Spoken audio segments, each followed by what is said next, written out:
அன்பான சகோதர சகோதரிகளே, உங்கள் அனைவரையும் நம்முடைய ஆண்டவரும் மீட்பருமாகிய இயேசு கிறிஸ்துவினுடைய பரிசுத்த நாமத்தினாலே நான் வாழ்த்தி வரவேற்கிறேன். இன்றைக்கு ஒரு சாட்சியை உங்களோடு நான் பகிர்ந்து கொள்கிறேன். நீங்கள் இதை கேட்டு அதற்கு பின்னதாக மற்றவர்களுக்கு அனுப்பி அவர்களும் கேட்கும்படியாக உதவி செய்ய உங்களை அன்போடு நான் கேட்டுக்கொள்கின்றேன். சாட்சி. நான் சமாரிய பெண். இன்றைக்கு என்னுடைய வாழ்க்கையை பற்றிய ஒரு சாட்சியை நான் உங்களோடு பகிர்ந்து கொள்கிறேன். நீங்கள் எத்தனையோ சாட்சியை கேட்டிருப்பீர்கள். இன்றைக்கு நானும் என்னுடைய வாழ்க்கையை சாட்சியாக சொல்கிறேன். என்னுடைய பெற்றோர் எனக்கு உறுதியாக ஒரு பெயர் சூட்டியிருப்பார்கள். ஆனால் எப்படியோ அந்த பெயர் மறைந்து இன்றைக்கு நான் சமாரிய பெண் என்று மட்டுமே அழைக்கப்படுகிறேன். நான் சமாரியாவிலே வாழ்ந்த ஒரு பெண். யாக்கோபு தன்னுடைய மகனாகிய யோசேப்புக்கு கொடுத்த அந்த சீகார், அந்த இடத்துக்கு பக்கத்தில் இருந்த சமாரியாவிலே நான் வாழ்ந்தேன். நான் சமாரிய பெண்ணாக இருந்ததினாலே யூதர்கள் சமாரியர்களை மிக தாழ்வாக கருதுவார்கள். சமாரிய இடத்துல திருமணம் செய்து கொள்ள மாட்டார்கள். சமாரியரோடு அமர்ந்து சாப்பிடக்கூட மாட்டார்கள். இப்படிப்பட்ட கேவலமான நிலையிலே நான் இருந்தேன்.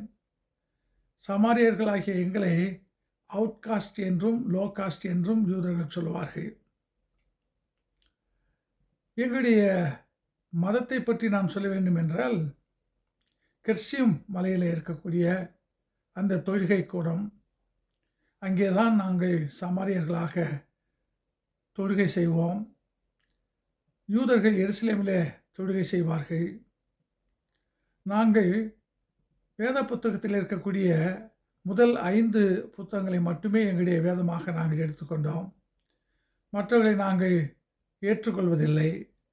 இதுதான் எங்களுடைய மத சம்பந்தமான காரியங்கள்.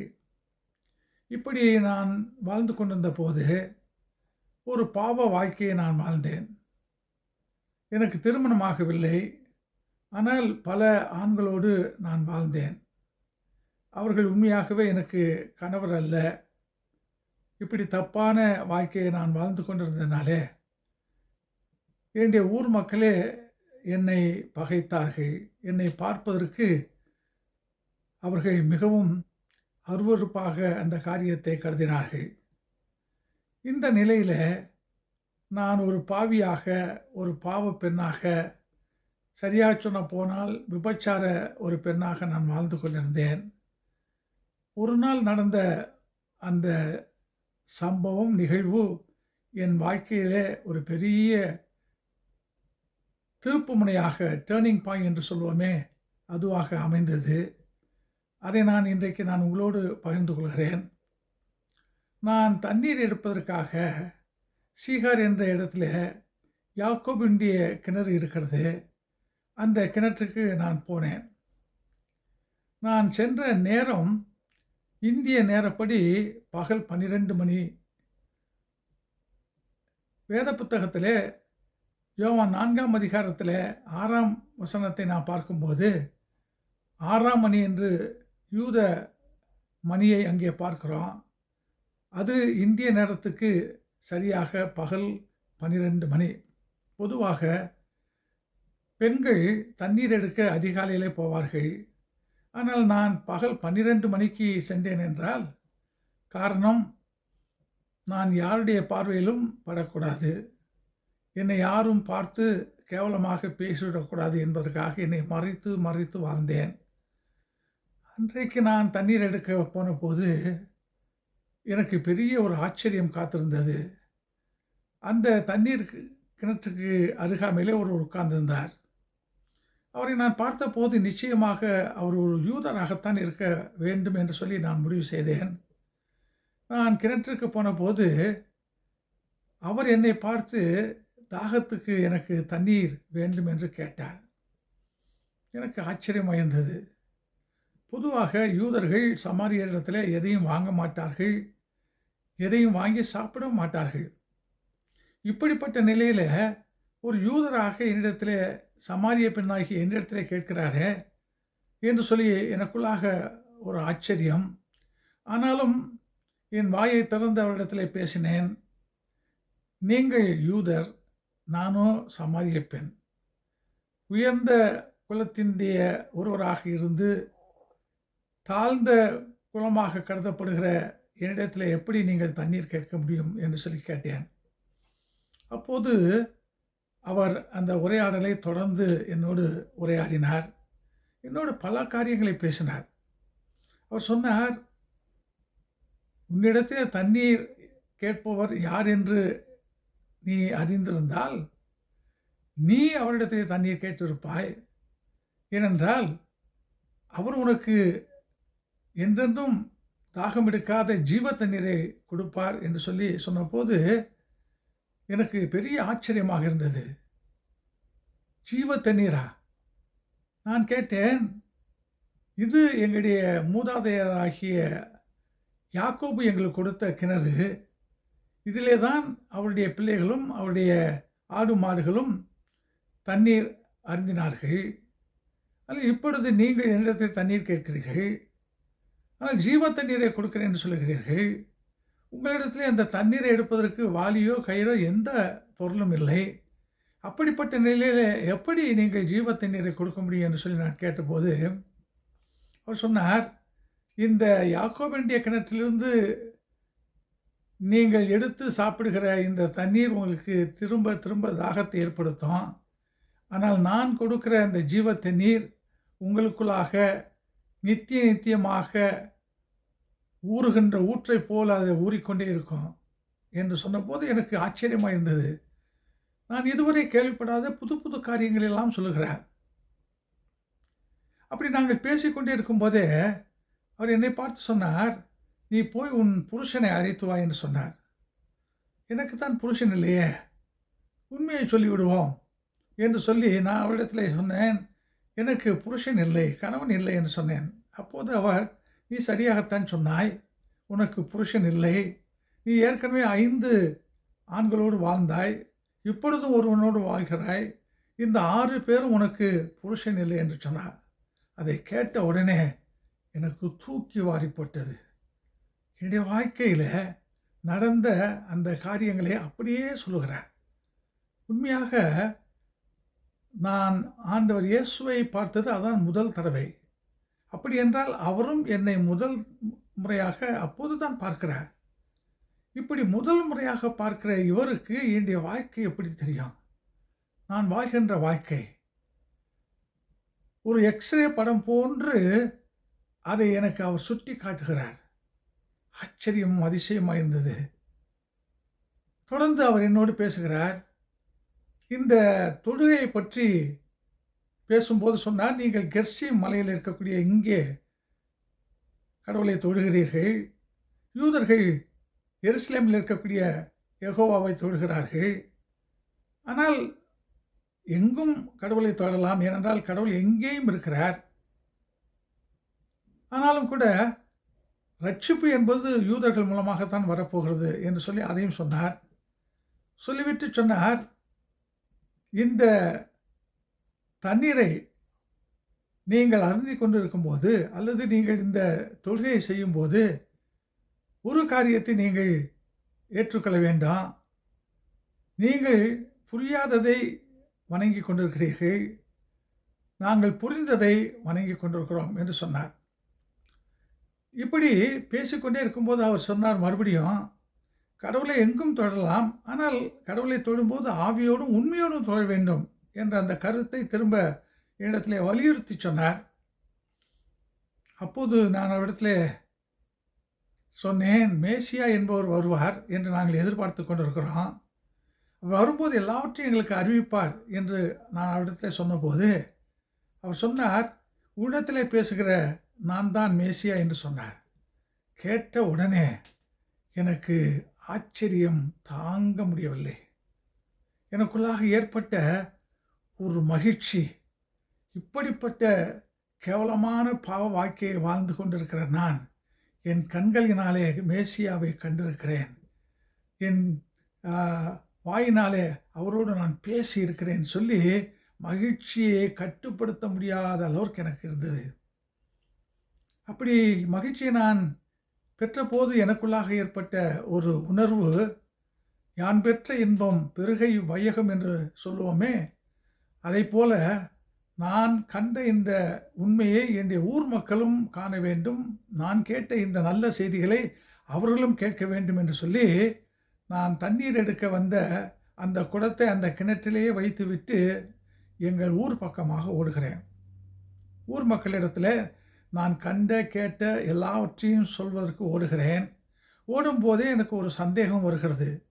இத்தனை காலமாக ஊர் மக்களிடத்திலிருந்து என்னுடைய பாவ வாழ்க்கையினாலே மறைந்து மறைந்து வாழ்ந்தேனே, இப்போது ஊர் மக்களை போய் பார்த்தால் அவர்கள் என்னை ஏற்றுக்கொள்வார்களா? நான் சொல்வதை காது கொடுத்து கேட்பார்களா? நான் சொல்வதை அங்கீகரிப்பார்களா? இந்த சந்தேகம் எனக்குள்ளாக வந்து கொண்டே இருக்கிறது. ஆனாலும் கூட நான் ஆண்டவர் இயேசுவினிடத்திலே பேசும்போது எனக்குள்ளாக ஒரு புது உணர்வு வந்தது, ஒரு புது தெம்பும் ஒரு புது தைரியம் வந்தது. ஏனென்றால் என்னிலே நான் ஒரு முடிவை எடுத்தேன், இனிமேல் பாவ வாழ்க்கை அல்ல, அதற்கு ஒரு முற்றுப்புள்ளி, அதற்கு விடை கொடுத்து விட்டு நான் வித்தியாசமான ஒரு புதுமையான வாழ்க்கை வாழப்போகிறேன் என்ற அந்த தீர்மானத்தை எடுத்த பின்னதாகத்தான் என்னுடைய ஊர் மக்களை தேடி நான் ஓடுகிறேன். அப்படி ஓடும்போது எனக்குள்ளாக வந்த ஐயம், ஊருக்குள்ளாக போனேன்.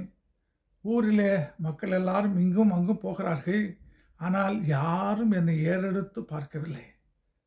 சிலர் என்னை பார்த்து காரி துப்பி விட்டு போகிறார்கள். சிலர் சொல்லுகிறார்கள், இவள் ஏன் இந்த ஊருக்குள் வந்தால், நம்முடைய பிள்ளைகளெல்லாம் கெட்டுப்போக இவள் வந்தாளா என்று என்னை எவ்வளவு கேவலமாக பேச முடியுமோ அவ்வளவு கேவலமாக அவர்கள் பேசுகிறார்கள். ஆனால் அந்த ஊரை விட்டு சரி இவர்கள் கேட்க மாட்டார்கள் போல் இருக்கிறது என்று சொல்லி நான் திரும்பி வர எனக்கு இஷ்டமில்லை. அங்கே நிற்கிறேன். யோசித்து பாருங்கள், எவ்வளவு நேரம் நான் நின்றேன் என்பதை நீங்கள் கற்பனை செய்து பார்க்கலாம். என்னை மதிக்காத அந்த மக்கள் மத்தியில் நான் கடவுள் ஆண்டவர் இயேசுவை பற்றி சொன்ன அந்த காரியங்கள் எவ்வளவு நேரம் பேசியிருப்பேன், எத்தனை முறை திரும்ப திரும்ப நான் அதை சொல்லியிருப்பேன். நீங்கள் யோசித்து பார்க்கலாம். உண்மையாகவே எப்படியாவது என் ஊர் மக்கள் நான் கண்ட இந்த உண்மையை, நான் கண்ட அந்த மேசியாவை அவர்களும் காண வேண்டும் என்ற அந்த ஆர்வம் எனக்குள்ளாக பொங்கி வழிந்தது. அதை எப்படியாவது இன்றைக்கு நான் சொல்லிவிட்டு தான் போக வேண்டும் என்று அங்கே நின்றேன். ஒரு நேரத்தில் ஊர் மக்கள் நான் சொன்னதை கேட்க ஆரம்பித்தார்கள். நான் சொன்னதே அல்ல, நான் என்ன சொன்னேன், நான் மேசியாவை கண்டேன், பாருங்கள் அவர்தான் மேசியாவா என்று வந்து பாருங்கள் என்று சொன்ன போது, நான் செய்த எல்லாவற்றையும் அவர் சொல்லிவிட்டார் என்று அவர்கள் சொன்னபோது கேட்டபோது அவர்களுக்குள்ளாக ஒரு பெரிய மாற்றம் வந்தது. என்னை வெறுத்த அவர்கள் இந்த வார்த்தைகளை நான் சொன்னபோது, நீ சொல்வதை பார்த்தால் அவர் சாதாரண ஒரு மனிதனாக இருக்க முடியாது, உறுதியாக அவர் தீர்க்கதரிசியாகவோ அல்லது மேசியாவோ யாராவது ஒருவர் வித்தியாசமாக இருப்பார் என்று சொல்லி, சரி நீ சொன்னது போதாது, நாங்களே நேராக வந்து அவரை பார்க்கிறோம், அவரிடத்தில் பேசுகிறோம் என்று சொல்லி என்னோடு ஊர் மக்கள் அத்தனை பேர் வந்தார்கள். எனக்கு பெரிய ஆச்சரியம். நான் மட்டுமல்ல, என்னுடைய ஊர் மக்களும் மேசியாவை, தீர்க்கதரிசியை, நான் செய்த என்னுடைய வாழ்க்கை முழுவதையும் சொன்ன அவரை காண வேண்டும் என்ற என் விருப்பத்தை அன்றைக்கு நான் நிறைவேற்றினேன். அவர்கள் எல்லாரும் வந்து என்னுடைய வார்த்தை நிமித்தமாக இயேசுவின் மீது விசுவாசம் வைத்தார்கள். அது மட்டுமல்ல, இயேசுவோடு பேசி இன்னும் அதிகமான பேர் இயேசுவை விசுவாசித்தார்கள். எங்கள் ஊரில் 2 நாள் தங்க வேண்டும் என்று கேட்டபோது ஆண்டவர் இயேசு கிறிஸ்து அதற்கு ஒத்துக்கொண்டு அவர்களோடு தங்கினார். அவர்கள் சொன்னார்கள், பெண்ணே, உன்னுடைய வார்த்தையை கேட்டதால் நாங்கள் ஆண்டவர் பேரில் விசுவாசம் வைக்கிறோம் என்று சொல்வதை காட்டிலும், நாங்களே அவரிடத்தில் நேராக பேசி பல உண்மைகளை தெரிந்து கொண்டதினாலே அவரை நாங்கள் மேசியாவாக ஏற்றுக்கொண்டு அவரிடத்தில் விசுவாசம் வைக்கிறோம் என்று சொன்னார்கள். எனக்கு ரொம்பவும் திருப்தி. அருமையான சகோதரி சகோதரியே, என்னுடைய வாழ்க்கை எவ்வளவு பரிதாபமான ஒரு வாழ்க்கை. நான் யோசித்தேன், அன்றைக்கு மட்டும் நான் ஆண்டவர் இயேசு கிறிஸ்துவை கிணற்றுக்கு தண்ணீர் எடுக்க போகும்போது பார்க்காமல் இருந்திருந்தால், நான் யோசித்தேன், என்னுடைய வாழ்க்கை இன்னும் பரிதாபமாக இருந்திருக்கும்.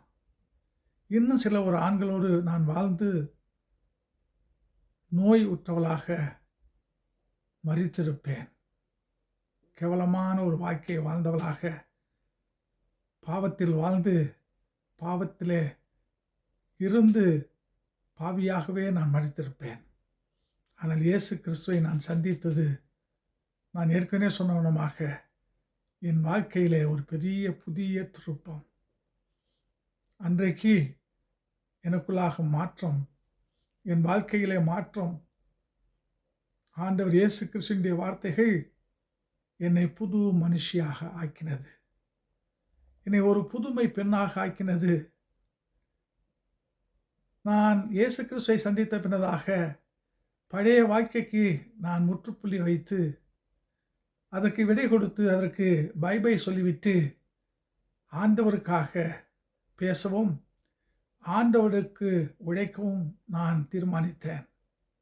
அருமையான சகோதரனே, சகோதரியே, என்னுடைய பாவ வாழ்க்கை, பரிதாபமான வாழ்க்கை. யோசித்து பாருங்கள், என்னை விட கேவலமாக யாரும் வாழ்ந்திருக்க முடியாது, வாழவும் முடியாது. அப்பேற்பட்ட கேவலமான வாழ்க்கையை வாழ்ந்த எனக்கு கூட ஆண்டவர் என் வாழ்க்கையை மாற்றி அதை புதுமைப்படுத்தினார். ஒரு புதுமை பெண்ணாக, பாவியாக வாழ்ந்த என்னை ஒரு பரிசுத்த பெண்ணாக அவர் மாற்றினார். ஆண்டவர் இயேசு கிறிஸ்து மாற்றுகிறவர். ஆண்டவர் இயேசு கிறிஸ்து சொன்னார், எல்லாவற்றையும் நான் புதிதாக்குகிறேன் என்று சொன்னார். எல்லாவற்றையும் அவர் புதிதாக்குவதோடு கூட எல்லாரையும் புதிதாக்குகிறார். என்னை புதிதாக்கி ஒரு புதிய மனுஷியாக இந்த உலகத்தில் வாழச் செய்தார். இன்றைக்கு வேத புத்தகத்தில் யோவான் 4ஆம் அதிகாரத்தில் என்னை பற்றி எழுதப்பட்டிருக்கிறது என்று சொன்னால், ஏதோ நான் செய்த சாதனை அதனாலே எழுதப்பட்டிருக்கிறது என்று சொல்லி நான் சொல்லவே மாட்டேன். நான் ஆண்டவர் இயேசு கிறிஸ்துவை சந்தித்ததினாலே தான், அந்த சந்திப்பு தான் இன்றைக்கு பரிசுத்த வேதாகமத்தில் என்னை பற்றி எழுதப்பட்டிருக்கிறது என்று சொல்லி நான் உறுதியாக சொல்வேன். அன்பான சகோதர சகோதரிகளே, என்னை மாற்றின அந்த ஆண்டவர் உங்களையும் மாற்ற காத்திருக்கிறார். எப்பேற்பட்ட பாவியாக இருந்தாலும், என்னை விட மோசமான பாவியாக யாரும் இருக்க முடியாது. என்னையே அவர் மாற்றிவிட்டார் என்று சொன்னால் உங்களை நிச்சயமாக உறுதியாக மாற்றுவார். எனவே வாருங்கள் இயேசுவினிடம், இயேசு உங்களை மாற்றுவதற்காக காத்திருக்கிறார். அவரிடத்தில் வரும்போது நீங்கள் ஒரு புதுமையான மகனாக, மகளாக மாற முடியும். ஒரு புதுமையான ஒரு ஆணாக, பெண்ணாக, ஆண்டவருக்காக உழைக்கக்கூடிய ஒரு மகனாக, மகளாக இந்த உலகத்தில் வாழ முடியும். உங்களை மாற்றி அமைக்க ஆண்டவர் காத்திருக்கிறார். விரிந்த கரங்களோடு அவர் காத்திருக்கிறார். என் மகன், என் மகள் என்னை நோக்கி வருவாரா என்று காத்து நிற்கிறார். அன்பு சகோதர சகோதரிகளே, ஆண்டவரை நோக்கி வருவோம். நான் ஆண்டவரை நோக்கி சென்றதினால்தான் எனக்கு மறுவாழ்வு, ஒரு புனர்வாழ்வு, ஒரு புது வாழ்வு. நீங்களும் வாருங்கள். எப்படிப்பட்ட பாவியாக இருந்தாலும் அது ஆண்டவருக்கு மாற்றுவது மிக எளிமையான காரியம். அவர் மாற்றுவார், புதுமையாக்குவார். ஆண்டவரிடத்தில் வருவோம். புதுமையாக இந்த உலகத்தில் ஒரு புதிய மனிதனாக, ஒரு புதிய மனுஷியாக வாழ்ந்து காட்டுவோம். அதற்கு ஆண்டவர் துணை செய்ய காத்திருக்கிறார். ஆமென்.